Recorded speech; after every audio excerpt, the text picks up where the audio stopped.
天气越来越冷了，红薯也会变得越来越甜。也就是说，眼下正是吃红薯的季节。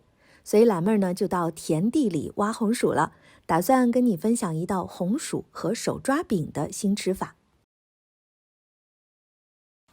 我提前已经把红薯洗干净了，现在只要削去外皮就可以了。随后将红薯切成薄片，把红薯片放入盘子中，上锅隔水蒸制，盖上锅盖，蒸到红薯用筷子能够轻松地扎透，就开盖取出来，用叉子或者勺子把红薯片压成泥备用。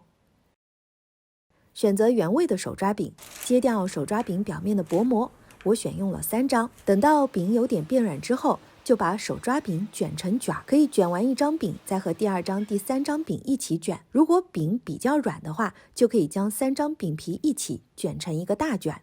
接着用刀把手抓饼切成3厘米长的小段，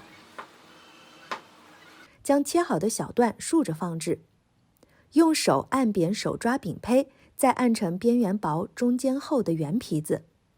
舀1勺红薯泥放入饼皮内，像包汤圆一样把馅儿包入皮子内，最后用手按扁。把饼胚放入铺有烘焙纸的烤盘内，在表面刷上1层蛋黄液，只需要刷最上面的1层就可以了。再撒上1小撮的椰蓉，这个红薯饼的点睛之笔就是这层椰蓉了，千万不要省去这一步哦。放入提前预热好的烤箱，用上下火180度烤20分钟。